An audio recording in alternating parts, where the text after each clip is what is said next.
Welcome to the Beyond Body podcast with your hosts, Mia and Holly. Join us for a sometimes fortnightly podcast where we explore all things mental health, being a messy human, and how to get the most out of this one precious life. And all the ridiculous stories in between. Welcome back for another episode, everybody.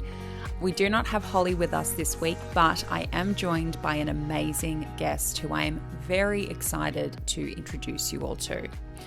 I want to start this podcast by asking you a couple of questions. Have you ever heard of a father watching his children being referred to as him babysitting? I have. Have you ever heard of a mother watching her children being referred to as her babysitting? I never have. Not once in all of my almost 37 years. Today, I'm going to be talking to an amazing woman who I love following on TikTok. Paige is giving a voice and language to women who are carrying the majority of the domestic labor in their homes. Endless to-do lists, grocery shopping, cleaning, cooking, childcare, appointment scheduling, and anticipating everybody's needs at all times. This is referred to as the mental load. For too long, the mental load women are carrying has gone unnoticed. It's a weight that can feel exhausting, debilitating, and deeply unfair.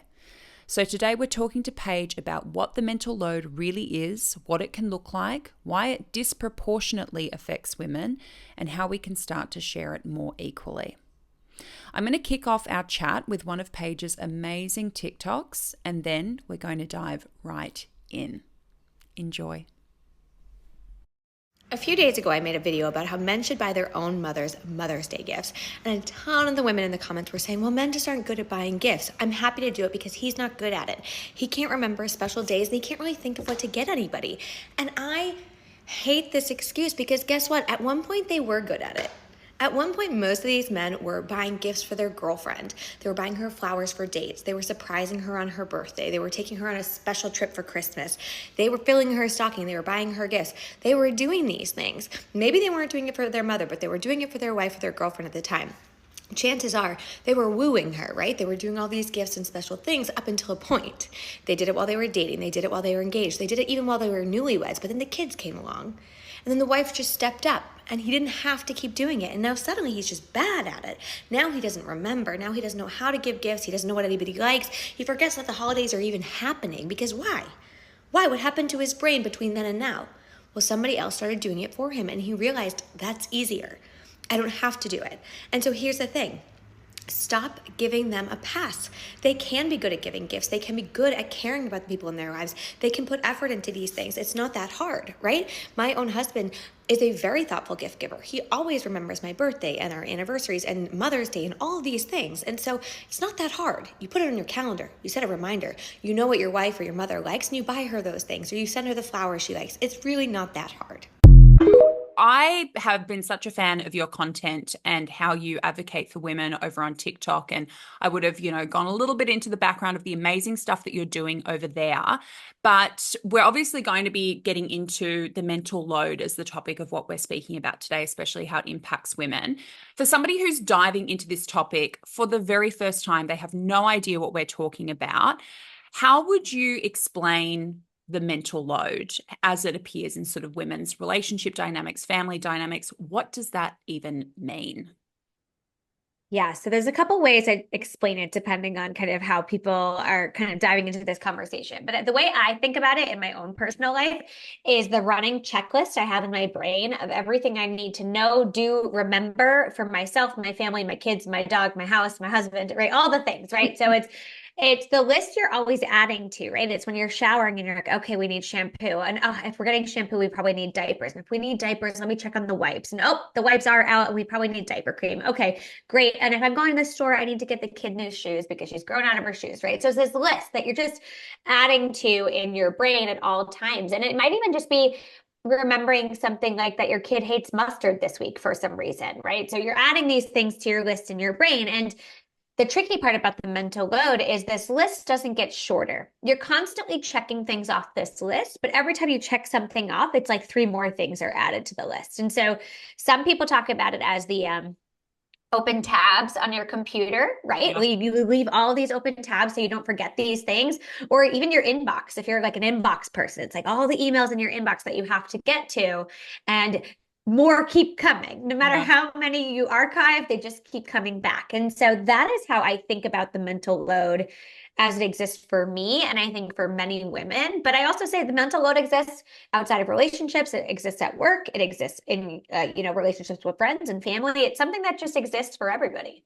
Yeah, absolutely. And I think that it's been such an incredible thing to see women kind of becoming literate in this area for the first time and being Yes. able to give these experiences language for the first time and to contextualize some of these kind of like nebulous feelings they have about their lives or their partnerships or their family dynamics or whatever it might Hmm. be. What inspired you to start talking about it? Because it's one thing to have this awareness and this knowledge, and it's another to take the leap, especially as you and I would both be aware when you speak about women's issues online, you invite all Yeah. kinds of interesting feedback in your comments. So, what initially motivated you to start bringing attention to these issues? Sure. So I had started sharing just in general on TikTok, and was sharing my experiences as a mom and a wife and a working mother in particular. And I started to share a little bit about my journey with my partner to strive towards more equity. We're in a dual income home and we were struggling, and I was personally struggling because I was unhappy and resentful and frustrated and all the things so many women feel. And I remember when I was in it, I couldn't even tell my husband why I was mad, right? I couldn't even say it. I was like, I don't know. I don't know. I'm just like, like I'm resentful and I don't know why. And it's because, to your point, I couldn't articulate what was happening. I didn't know the word mental load. I didn't know domestic labor. I didn't understand the inequities that were kind of showing up in my home, in my marriage, and in my work life. And so once I found the words, I couldn't shut up about it. I was like, Yeah. okay, now I can say what's happening. And if I am experiencing this, I have to imagine other people are. And so when I would share my experience, I would get questions. And when I would answer them, people would say, oh my gosh, this is what I was trying to say. And I'm like, yes, I know. I had the same experience. Because I think so often these are things that women in particular go through, but there's not a lot of language around Mm. because we haven't been trying to change them, and now Yeah. we are. And now that we're trying to make changes and adjustments, we need the language to express ourselves and to communicate with our partners and others about what it is we're going through and why we need them to change. Yeah, absolutely. I love that. I love what you say about, once you discover these things, you can't shut up about them because it's a little bit like you Yeah, uncover a conspiracy theory and you're like a whistleblower. You're like, I just need everyone to know this is going on. Because I felt such exactly. a similar way when I went into recovery and I started to discover how diet culture was such an engine for my own eating disorder experience, and then could see that even beyond eating disorders, how pervasive diet culture was and how much it impacted people. And I think that this is such a similar thing. You have the extreme end of the spectrum of how this can be a Hmm. detriment to particularly women. And then you have maybe the things that aren't so obvious, where generally, all those things we hear, like, aren't you so lucky that your husband babysits the kids? Or that he takes your lists and he, shops perfectly with the list that you give him, and not really thinking about the steps beforehand, where it's like, that there should be such a level of equity and equality here that there are no lists and there is no babysitting. No. And the mental load, like as we were talking about this, the mental load as I think about it is not just, right, the day-to-day tasks. I think people think about that a lot. They're like, dinner, what's so hard about dinner? And then when you do share what's hard about dinner, people go, okay, fine, fine, I'll give you dinner. But, let's not complain about everything. But there is mental load associated with everything. And I think even to your point, diet culture is something that I think about all the time, right? Women are constantly thinking about this. And so that in itself is a mental load, right? Like I'm always having conversations with myself about the food I'm eating. And I'm like, I don't like I just should just eat whatever. Right. Like, and I have to have this internal dialogue. Mm, And now I think about it a lot as it pertains to my kids and mm, how I want to talk about food with my children and how I'm going to present food to my children. And I remember early on in our parenting journey, my husband did something where he's like, no, you asked for this food, so you're going to eat the whole bowl. And I was like, whoa, whoa, whoa. No, no, no, we're not doing that. And he's like, what's the big deal? Like, she asked for it, she shouldn't waste it. And I was like, hey, you didn't grow up a woman in this society, but I Yeah. did. And this is not what we're doing, right? Like we're not having these fights with our kids about food, and we're not going to like make our daughters stress out about what they did or didn't eat, like all this stuff, right? And that's mental load, right? That like every time I feed my kids, I'm thinking about, did they get enough protein or vegetables? Am I talking about it in a way that's appropriate for them? Like what do I need to be doing? And so when I talk about mental load, oftentimes people talk, the pushback online Yeah. is always like, this is made up work, right? This is made up work that women talk about to make it seem more important, but it's not. It's not made up. It is real and it's valuable and it has an impact on our day-to-day lives. It's just invisible. And Mm. if you're not the one carrying the mental load, then you don't recognize it as work or important. What would be some signs that there isn't an awful lot of equity maybe in a household as far as like that distribution of labor and mental load? What might be some of those things, as you say, that might in their individual examples look like minutia, but when they add up, they really start to, the scale really starts to tip in terms of who it's impacting. What might be some of those examples for people to look out for to see how are we both Yeah. showing up in our household? I think language matters, Yeah, right? I just responded to a tweet today that was a guy telling women, just like give us a list. And the I typical, saw like give us that. a list. Yep. We want to be helpful. We want to take things off your plate. And I think that language right there, let me take this off your plate. How can I help you? What do you need me to do? If Mm. you're constantly finding yourself asking your partner to delegate things to you, it probably means that they're carrying the mental load and the responsibility and accountability for those things, right? And so if you don't feel like an owner of it, if you don't feel like ultimately if the ball gets dropped, it's on you, then you're probably not carrying your fair share as it pertains to that task, right? And so a good example of that would be like my daughter had an accident at school. They send home clothes. Well, if they send home clothes, that means I need to send in new clothes to put into her bin in case she has another accident, right? And so there's this whole thing. And what you'll find is in this kind of dynamic, a husband might say, or a wife, hey, I brought home her dirty clothes. You need to refill her backpack, right? Like it's like you need to Yeah. refill her backpack. Like what's the next step in that conversation, right? And so I always say, like, if the ball drops, who's the person catching it? That will tell you who's accountable to it and responsible for it at the end of the day. And again, if there's one person who's expected to delegate, that probably shows you. But I also think the language we're using, the way we approach this, did you pack the diaper bag? Did you do this? Did you do that? Did we remember the sunscreen? Because when you say we, you mean you. Did you remember the sunscreen? Right. So it's in every aspect of how we kind of approach these things. And there's the dynamic doesn't always have to be vast, right? It doesn't have to be that one person's doing everything and the other person's doing nothing, right? It could be just slightly uneven, and you just need to rebalance these things. But it's difficult sometimes if you're not the person responsible to feel the weight of it, right? When you're the person who is responsible, you probably feel the weight of it. You probably feel it, and you might even feel things that don't feel good, like resentment or frustration or anger. And oftentimes you don't have the words why. And then when you look at it, you're like, oh, it's because I'm doing too much, right? I'm doing too much and I'm feeling frustrated here. Yeah, I think that that's the symptom, right? Is that eventual burnout and resentment. And then, I remember reading this great article by this guy who said, I left a cup on the sink and my wife divorced me for it, and I understand why. Yep. Yep. And they always get it in hindsight. It's always a little while later they might put the pieces together, but it's all of that accumulative sort of not being considerate of each other, not taking into account how all of these little things are Yep. very big because they are representative of something greater, which is not having compromise and equality and consideration of each other in all of these, finer points of life, which make up, the hum that we live with when we are the one carrying that burden. And I think the article you're referencing is probably by Matthew Frey. And if it's not by him, you should read the book.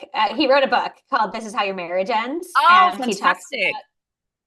I think that's his anecdote or a story from his life, but he's a man who got divorced, and he's like, yeah, she divorced me over a glass, but it wasn't about the glass, right? It's not about the glass, Yeah. and yeah, I think that's it, right? I think it's really layered, right? Because most of us raised in this misogynistic patriarchy, and that both harms men and women, And so I often say, this is not an individual failure of men and or women. Yeah.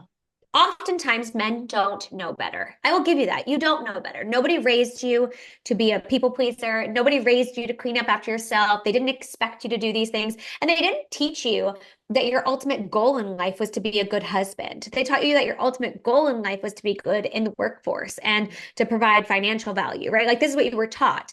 The difference is now somebody's telling you that you're harmful, like you're creating harm in your relationship. Now you know better. And so it's what you do with that. That's how I kind of frame it to men, which is like, okay, you know what? I'm going to give it to you up until this day. Yeah. This day, this conversation, fine. Maybe you didn't know better, but now you do. Mm. So now what are you going to do differently? I'm telling you kind of what this experience is like. We're talking about it. So now you're aware of it. So we can't pretend it doesn't exist anymore. So I think there is a bit of that where I know I grew up in a home with 3 girls and a boy. So my brother was the youngest, and the expectations were different for what we did versus what he did. And the way we talked about him versus us was different. And I try very hard not to do that to my one son who has 3 sisters, right? I hold them all accountable for the same things. But that's hard to break out of, right? Women, we were taught our whole lives that our job is to serve other people and that our ultimate goal is to be a great wife and a great mother. And in order to be a great wife and a great mother, I cook and I clean and I make the lunches and I do all these things. And now I also have to have a job. And so it's this whole like conditioning. We were conditioned to be these people. And so, I think it's important to say like nobody's at fault for us ending up here. I do think we don't always go into it with ill intent. Yeah. It's what we do once we know better. And even for myself, once I knew better, then what do I do with that? Right. And for me, it was I had a conversation with my partner, and I also expected that he would be willing and able to come along with me on the journey, which he did. Right. And I know not every man is like that because I hear from enough of them on a daily basis. But I think a lot of them are, right? I think a lot of them are. But these are hard conversations, and so much of it is rooted in our sense of self. Yeah. And how we provide value. And that is the other thing, right? Like women were taught that our home is a representation of ourselves. So if we have a messy home, that's a representation of us being messy and our family being a mess. And whether or not this is fair, it's men are like, are the lines on my grass straight enough, right? And men are going to judge my grass. Is it green enough? Is there brown spots? Whatever. And I do think that's true. I do think there's this weird judgment that we have of these things that shouldn't be tied to our self-worth or our gender or any of these things. But it's really hard to break out of that conditioning. I even still struggle with some of it myself. And you just have to give yourself some grace. But as long as you're aware of it, you could do better. Totally. Can't change what you can't acknowledge. Can't acknowledge what you're not aware of. Yes, exactly. So you spoke a little bit to, obviously, the impacts for you personally when you became aware of where some of this resentment and some of, your internal experience, where it was coming from. And from your experience and what you hear from other women, what is the impact of this sort of wear and tear of just feeling like we are carrying this burden and not being supported and not being met with compromise and not being met with curiosity? What are some of those things that women are expressing to you as far as how they're feeling once kind of the rubber's meeting the road and they are over it? Yeah. I mean, for a lot of women, they'd rather just do it alone. Right. They're at the point where they'd rather just do it alone. I was at that point. I said it. I was like, okay, I can do it alone, or you can make big changes, but that's up to you. And I'm fine either way. Like I'm going to be fine either way. And so I think a lot of people get to that point, which is not a fun place to be, right? Nobody imagines themselves having that conversation, but you get to a point where you feel like you're doing everything. So you'd rather just do it by yourself, and that it might be less work to do it alone, right? Because it's like the group project. It's why am I dragging that person along with me when I could have just done it by myself and got an A, right? and just like had to worry about me. They get to share in that A with me undeservedly.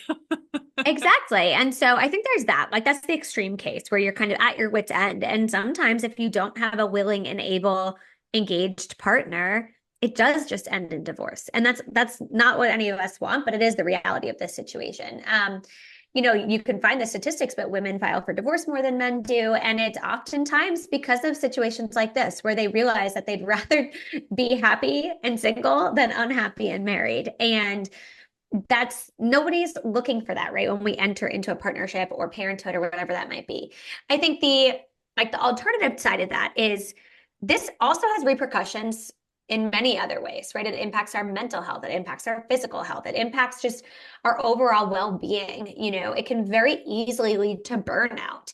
And you can get just physically sick, right? Like you could just get physically sick from doing too much for everybody else. And so there's that too. Oftentimes when you can't express it and you're not quite sure how to get out of it, or all the compounding issues, women will say like, I think I like have an autoimmune disorder. I'm just tired and I'm sick and I'm this and I'm that. And I can't feel better and I don't know what to do. And I'm always exhausted. And it's like, well, of course you're always exhausted. Of course you're always exhausted. Because what often also happens, the data shows, at least here in the US, that women, we do more childcare, we do more domestic labor, and we work.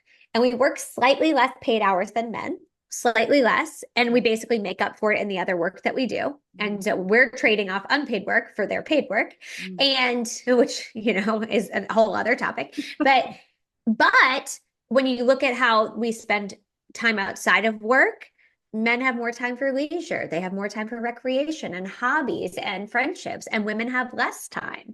And that plays into our mental health and our physical health and our well-being, right? If men can go to the gym every day for an hour, but she can only go to the gym once a month, what does that mean for her and her health and her overall well-being, right? These are the things that will solely impact just your day-to-day life, not even just your relationship, but your actual well-being when you're in a relationship that is inequitable. It's not sustainable. And oftentimes you see burnout in whatever form that might take. Yeah, I mean, it's no surprise that women are some insane percentage more likely to end up with an inflammatory illness or a chronic illness, or, as you say, an autoimmune disorder.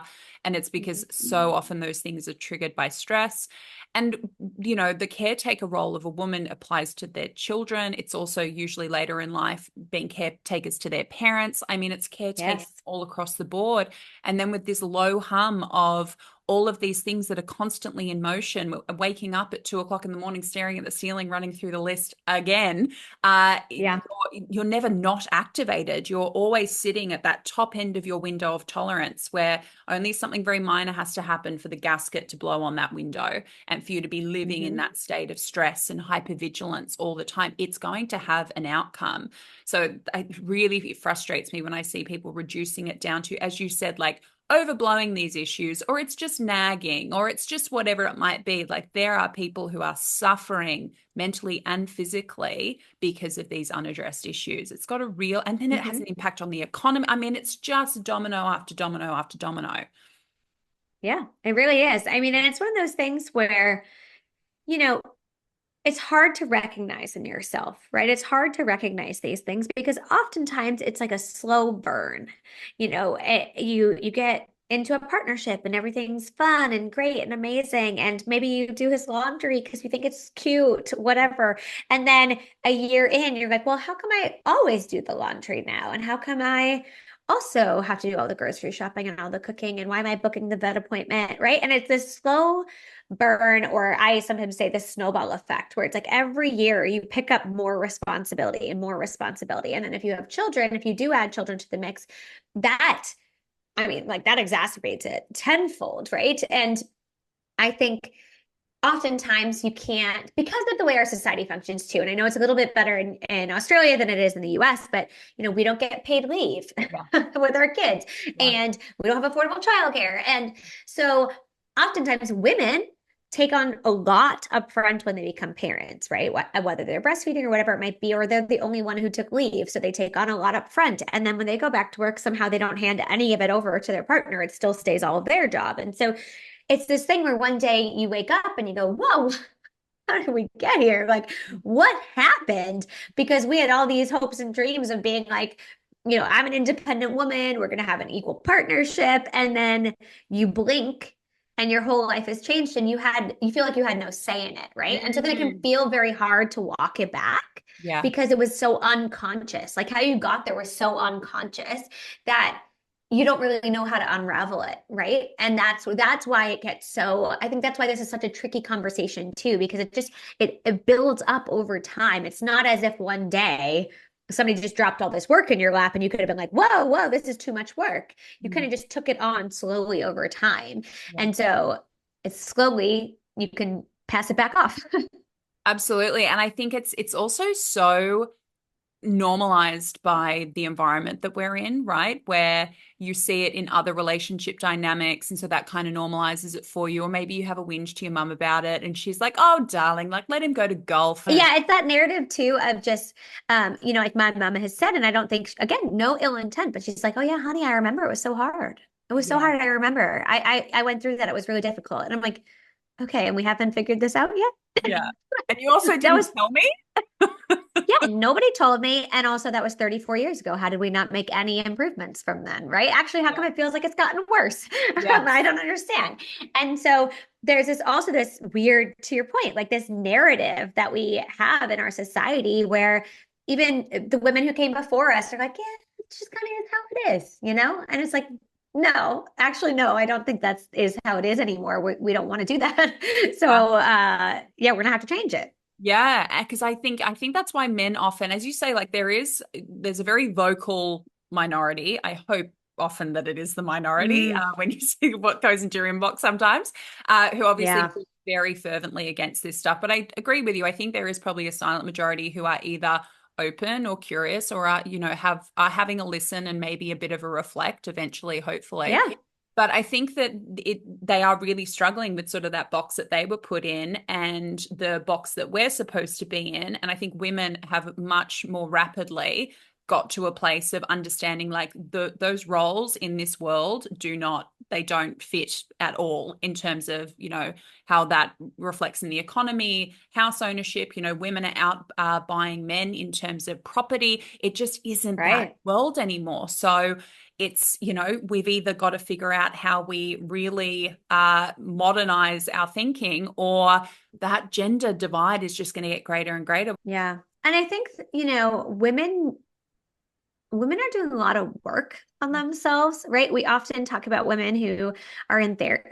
I've been in therapy for like 8 years with the Yeah. same woman, and I'm like, she's like my best friend at this point, even though I had to pay her to be, Yeah. right? So, um, you know, I didn't get here alone, right? I didn't just wake up one day and decide that I was going to make this change and that I was suddenly radicalized, right? This happened over time. And I've also put in a ton of work on myself and to recognize these things and to decide what I want my future to look like and how I'm going to stand up for myself and advocate for myself and what that might look like. And despite who I am online, like in my real life, I am like the top-notch people pleaser, like eldest daughter for life. I'm afraid of authority. If a cop even drives by me, I'm like, I did nothing, I I'm the swear. Did not. walk across the street perfectly on the Yes. pedestrian crossing. Yes. And I'm never going to send back a meal if it's cold, and I'm Yeah. not going to correct the manicurist. I'm just going to live my life and try like not to step on any toes. Mhm. But I've had to work on that, right? I've been putting in a lot of work on for this. And I think that is probably where a lot of this divide comes from too, which is this conditioning that we have for men to be quote unquote men and to not go to therapy and not work on themselves and not be in touch with their emotions. And so when you have these conversations, I remember with my partner, I would come to him and say, I need you to do more X, Y, and Z around the house. And he's like, when we have these conversations, it feels like you're telling me I'm a shitty dad. And I'm like, I'm not saying that. I'm not saying you're a bad dad. I'm not saying you're a bad husband. And I think that's what a lot of men hear, which is like, I'm not enough. I'm not good. I've failed my wife. I've failed my kids. I'm a bad guy.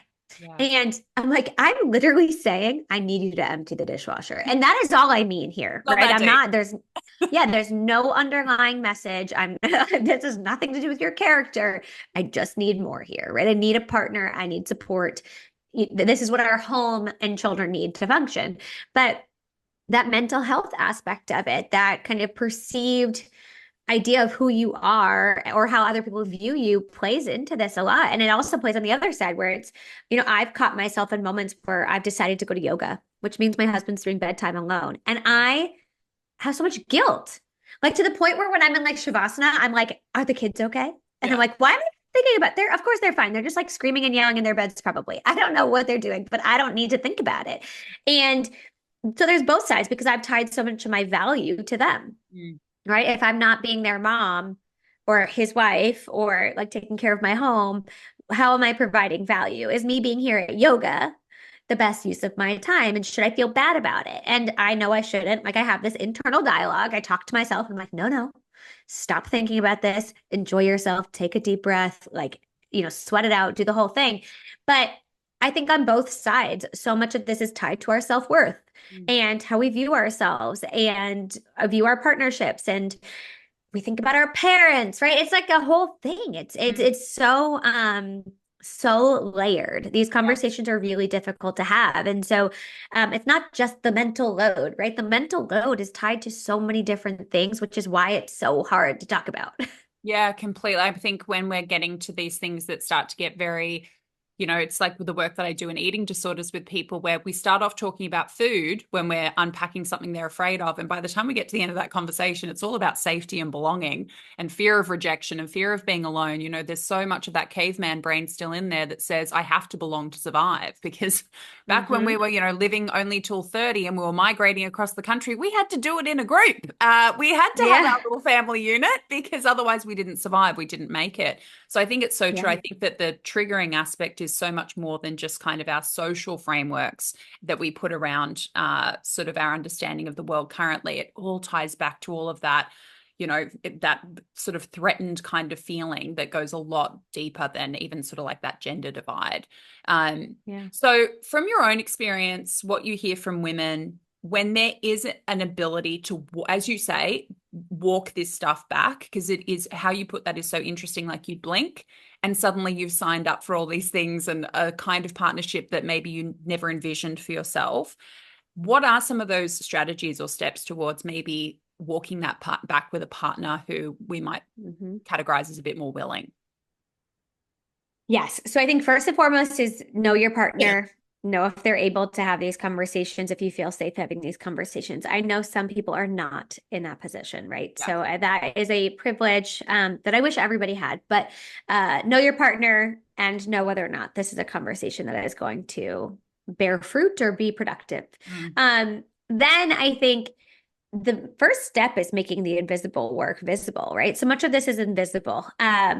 Because it lives in our brains, or it's just something that we've been doing. And so nobody else sees that it gets done, right? The lunches are in the fridge every day, but nobody watched you make them. So, it's one of those things. So I've found that there's a bunch of different ways to handle this, right? There's apps, there's fair play, there's all these different tools and games and ways to talk about this. But I think that the thing that helped for my husband and I, and we had done a version of like fair play, which I think has its pros and cons, but we had used that as a kind of a jumping off point. But any variation of this works, where I made an Excel spreadsheet and listed every single thing that happens in our lives, in our homes, from buying gifts for birthday parties for our kids' friends to planning holidays to filling out camp forms, whatever it might be, right? It's like everything that happens in your house.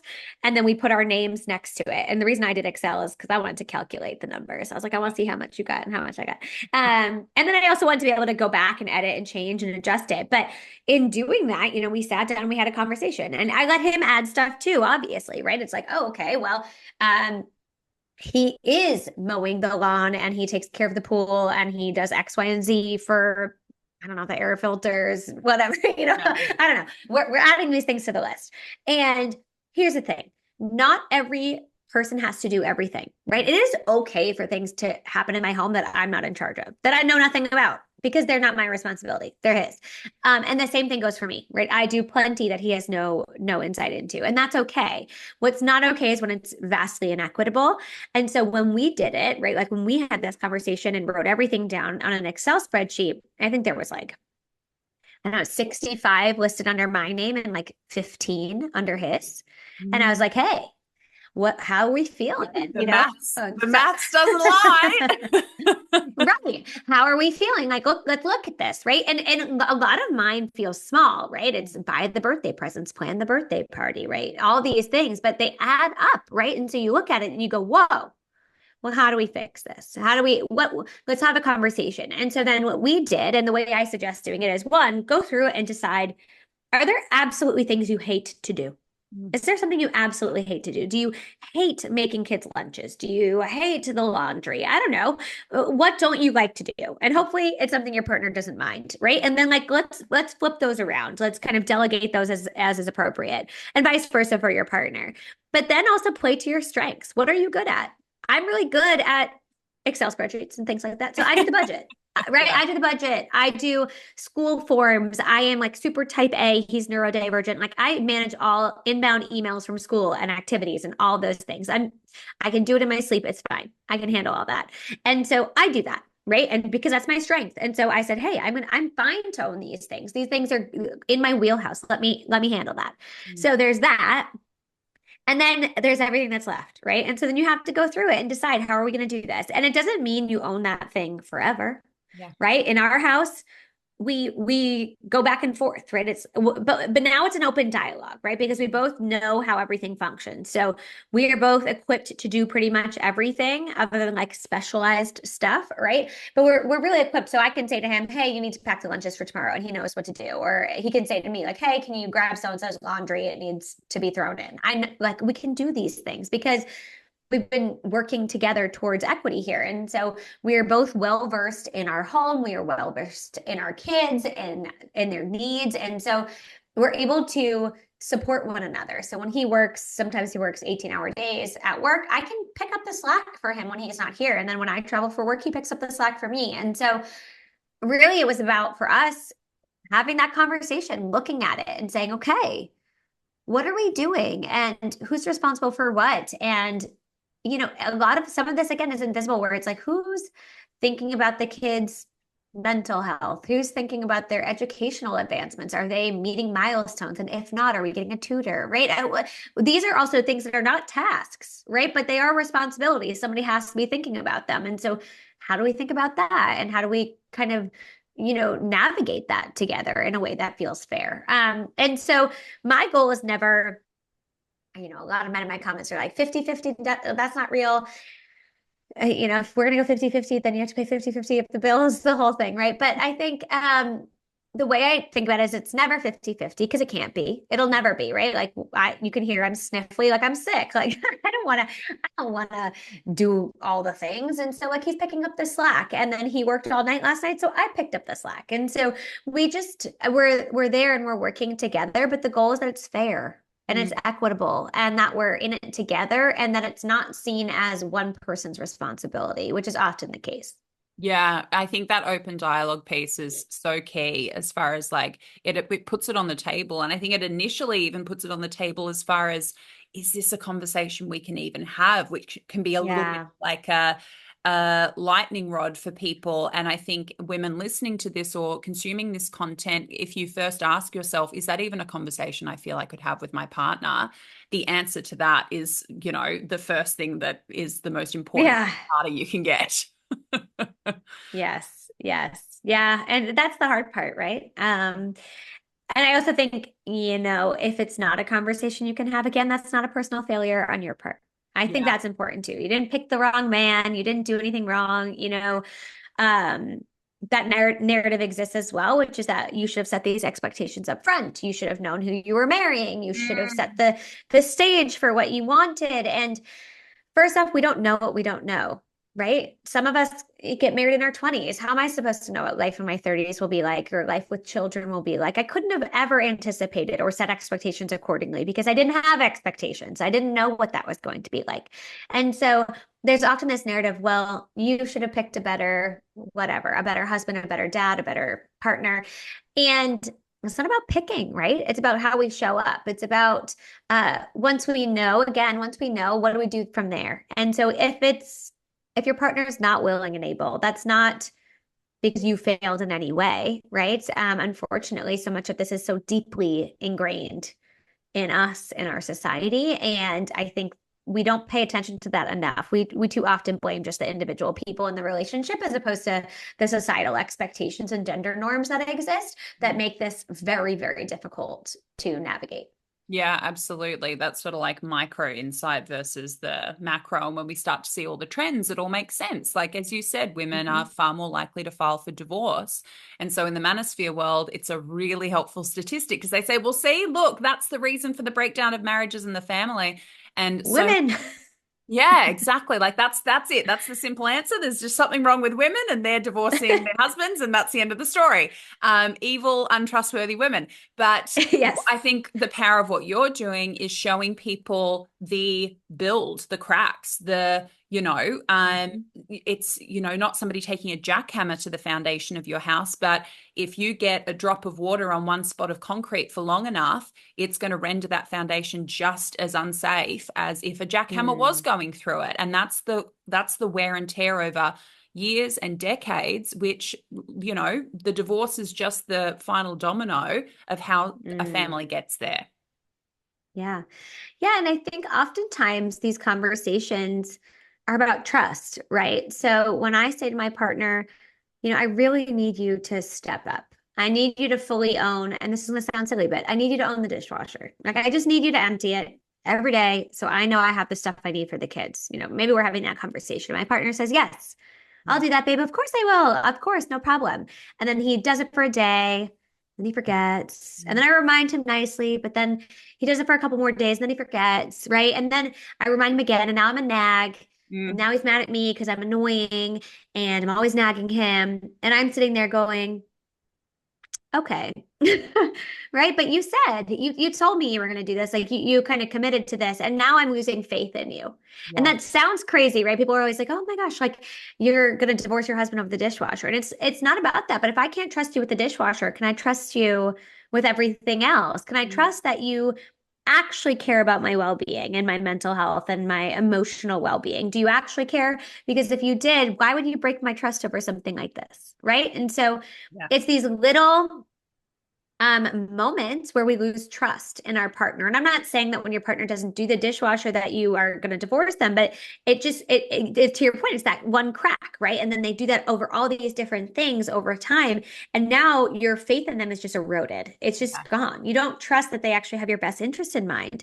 And so that can feel awful. Mm. And that can be incredibly detrimental to a relationship and very difficult to reverse if you get too deep into it, right? If you go that way for 10, 15 years, it's very hard to undo the damage that's done. And so, you know, I feel lucky that with my partner and I, most of this happened because we had kids. Yeah. Right? Like prior to kids, we were smooth sailing. Mm. But kids really tipped the scale for us. And after our fourth kid, we had 4 kids in 3.5 years because my older two are adopted. So we went from like no kids to 4 kids Yeah. very quickly. Mm. And I was like, whoa, absolutely not. We have to fix this. Right. And thank God it was just like a 3 year period. Right. And I'm like, we can come back from 3 years, but it was hard. It took us Mm. about a year and a half to get back to where we were before Yeah. kids. So it took us half the time just to get out of it. And so that's the thing. If it's been going on 10 years, you can expect it to be hard for another 5. Yeah. And, that's not a statistic. Don't quote me on that. But, it takes a lot of work to undo the damage that's done in these situations. Yeah, absolutely. And, it's, I think that also that you've got all of that sort of philosophical stuff and the, conceptual stuff that you talk about online, but that you really generously share your own examples and experiences as well, I think really anchors the point that you are living out all these things that we're kind of theorizing. You're Yeah. the example of it. It is possible, with two willing partners in the conversation. Yeah, I think it is possible. There are some people who say they don't think it is, right? There are definitely people, and people I'm friends with who are like, if your husband's like this, then like you move along, right? Like it's Yeah. not going to change. I probably tend to veer to the side where I think it can, Mm. where I think I want to hope that most of them are well-intentioned and caring individuals who don't know better. I know that's not always true, but I do hope that that is the case for most. And so I do think putting in an effort to try Yeah. is always, valid. You don't have to. Like, I'm not going to shame anybody who chooses not to try to make it work. If you just like get to the point where I was and you're like, never mind, I'm out, like totally fair. Like, get Yeah. out, live your life, have fun, find your peace. But I think for me, For me, I thought there could be change. I will say this. I think it also depends on how well you feel like you know your partner. Yeah. I've been with my husband since we were 16. We've been together basically our whole lives. And Mhm. so I'd seen so many evolutions of who he was, right? I had been with him for 16 years. I knew he and I were both capable of changing and adjusting and recovering. And so I think that is something that I had faith in. And so if you have faith in your partner and you believe that there can be change, I think it's worth the effort. I really do. And I think, I tell people all the time, we're so much happier on the other side of it. Mm. So much happier. And we never have to talk about chores. Like we don't talk about it because it's not a topic of conversation because we worked through it and Yeah. it's but really though, like we could have gotten divorced over the dishes. Like that was a real like reality for us. Yeah. And obviously, we have to take kind of like intersectionality into consideration as Yes. well when we're talking about these kinds of conversations, as far as, how, socioeconomic factors can impact Mm, load, how, all of these different variables can impact how this manifests. Especially because it's such, obviously, comment sections can be a dumpster fire. They can also be great crowdsourcing. yeah. What are some of the reflections or insights that have been shared with you or you've noticed as far as how intersectionality can kind of change some of these outcomes or affect some of these outcomes, or the experience of the mental load for women in different positions? Yeah. I mean, I think the socioeconomic part is pretty big. And just like I also think there's this really interesting dynamic between women in the workforce and women who stay at home. Yeah. And that is a much more difficult thing to navigate because when you stay at home, there's a little bit of a lack, not a little bit, there's a lot of lack of financial security and Mm. safety, right? Oftentimes women feel like they don't have a leg to stand on when it comes to having these conversations because they don't have a quote unquote job. Yeah. So that's always a really difficult one to navigate because oftentimes, sometimes too, there's financial abuse or all these situations that happen in that. And so there's that level. There's also just, yeah, if you are not from a family that has a certain level of financial stability, right? Divorce isn't even on the table. You can't Mm. divorce because you can't Mm. afford to divorce. Because if you divorce, you have to live on your own. And if you live on your own, you can't afford rent, and then you can't afford childcare, and you don't have a job. And it's this whole thing. So I think that is a big part of it. I also think it's worth noting and important to note that women of color have been having this conversation far longer than white privileged women like myself, right? Yeah. So, and this idea, right? Because oftentimes around this conversation, it's like, oh, well, women just started getting into the workforce. It's like, no, No. maybe white women, but like women have always been working, Yeah. and women in poverty have always been working, right? Low income women have always been working, women of color have always been working. It's just that privileged white women in the suburbs, maybe we haven't been working. And so for us, it's a new conversation, but for them, it's always been present. And there's also this narrative that like is pretty pervasive in this conversation that I think is important to acknowledge as well, which is the message to privileged white women is to outsource. But we end up outsourcing to women of color or Mhm. women of a lower socioeconomic status than us. And so we that is also not the solution, right? Obviously, I think you can, if that is somebody's job and you're paying them fairly, et cetera, but that's often not the case, right? Mhm. Like we're care workers are not paid fairly, and often not treated well. And so that's another part of this conversation, which is like women will be like the mental load or the domestic labor. I do all this, and they'll say, "Oh, just outsource it." Yeah. But Just when women outsource hand it, off exploitation. exactly. It's like just exploit this other group of women Yeah. and everything will be great, right? Mm. And so I hate that advice.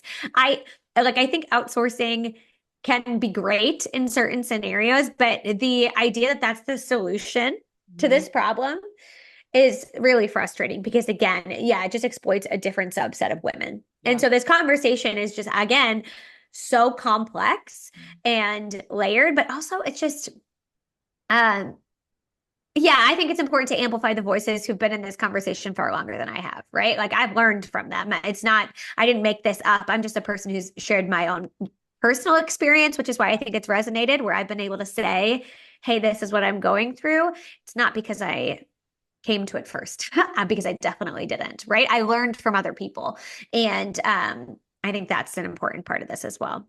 Absolutely. I think that that is such a profound observation and so important for people to take into account as well. Paige, thank you so much for this. I am so thrilled that we got to do this. I appreciate your time so much. I know that the people listening are going to appreciate it monumentally. I think this is going to be a real learning opportunity for a lot of people. I know that I have learned so much from you. So thank you for battling those comments. And the wonderful You world too. of TikTok. I always feel like with all the women who I follow, I always feel like this quiet solidarity of like, if I know Oh what I'm yeah. getting, I know what they're getting. Exactly. Exactly. Well, Um, I've seen you respond and I love it. I love when people respond to the comments. So power to you for doing that. Well, I think so much of what you're doing as well is, in responding to the comments, what I'm trying to do is give an example of how to respond in your real life, even if it's just Yeah. internally, to just feel empowered by, being able to hold your own boundaries, even if you don't feel safe expressing them to the other person. I think you're doing something similar, but even more useful in that you're actually giving people really actionable things that they can do, or, empowering women to even just like take a look at their own lives in such a specific way. So I know that people will, love to flock to your content and get so much out of it. Where can people find you and come and support what you're doing? Yes, I am on TikTok and Instagram at She is a Page Turner. I'm also on YouTube, and I have a website, sheisapage turner.com. And so you can find me any of those places online. Fantastic. That will all be in the show notes. Thank you so much. Thank you.